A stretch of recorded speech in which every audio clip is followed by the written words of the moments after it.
Unha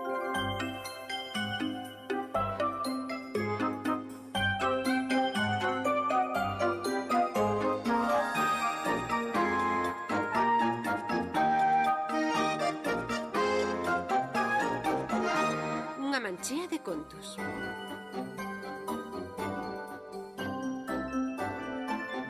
Para Carolina, a mellor época do ano era a festa do Nadal. Encantáballe escribir felicitacións mentres esperaba impaciente o día en que seus pais a levaban ao mercado da Catedral de Santa Lucía.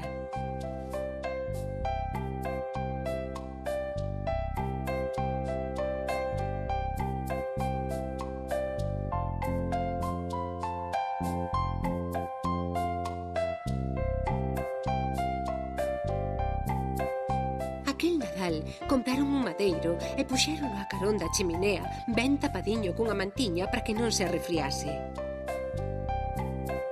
Pola noite, Carolina, que era unha cativa moi curiosa, levantábase e, sen facer ruído, ía á saliña onde dormía o madeiro.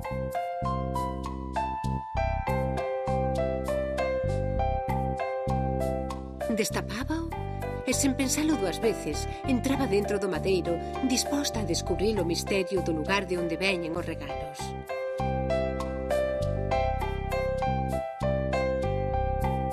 Carolina e o madeiro de Nadal. Animada polo descubrimento, Carolina comezou a camiñar máis axiña cara ao lugar de onde saían aquelas luces tan misteriosas. Cando xa ia chegar, quedou apampada.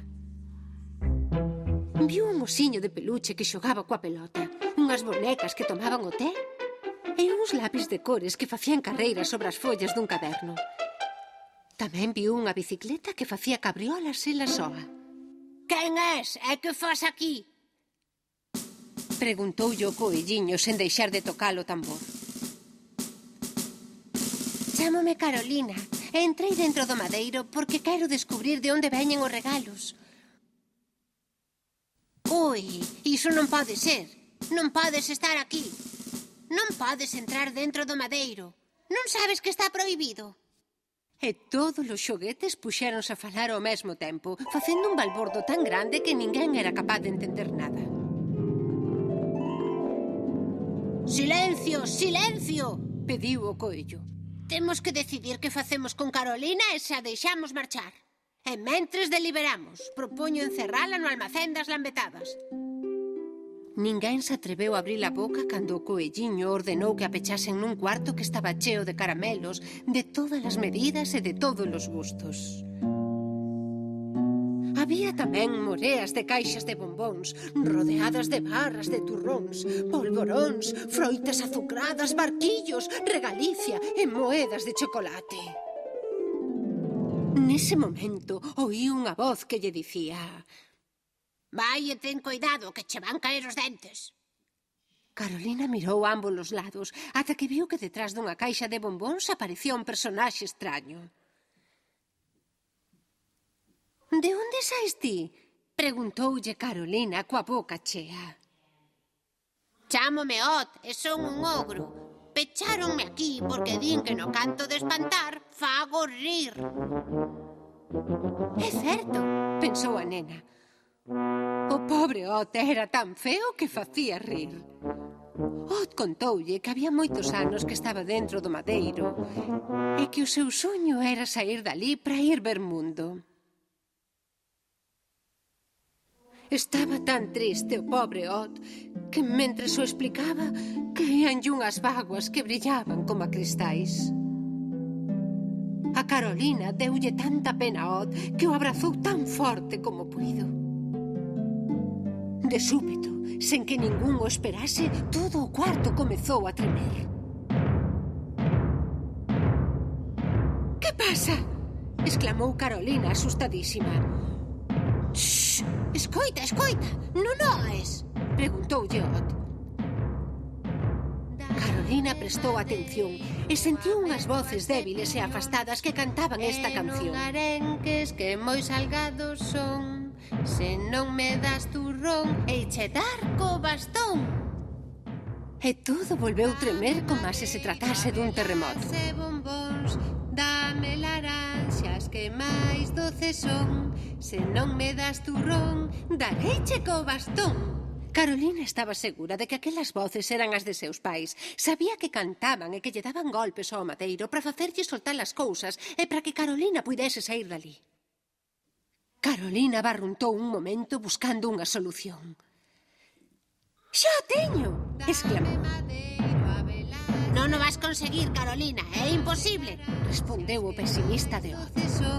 Se non me das turrón, dareiche co bastón. Agora, dixo Carolina, e dando un salto saíron esquivando todos os xoguetes que ian atopando polo camiño. «Colledeos, colledeos!» berrou o coelliño cando os viu fuxir. que non escapen.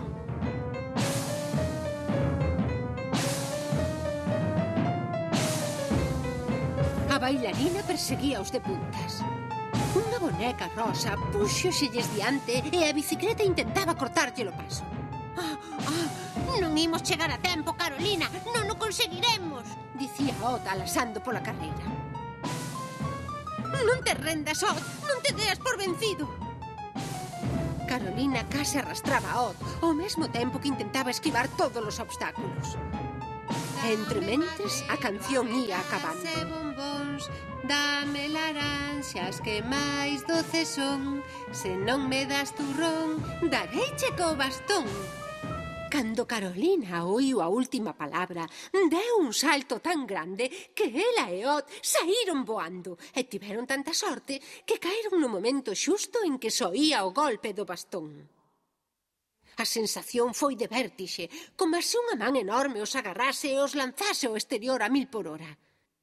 En un santiamén saíron disparados de dentro do madeiro e foron parar aos pés dos pais de Carolina que se dispoñían a darlle outro golpe. «Estás ben, Carolina?» preguntoulle a nai toda preocupada. «Como xa te coñecemos e sabemos que és moi curiosa, ou non te vermos na cama, de seguida imaginamos que estabas aquí dentro», engadiu o pai. Carolina estaba tan contenta que non podía deixar de abrazar a seus pais e enchelos de bicos. «Pensaba que non íamos poder sair dali nunca máis», saloucou Carolina.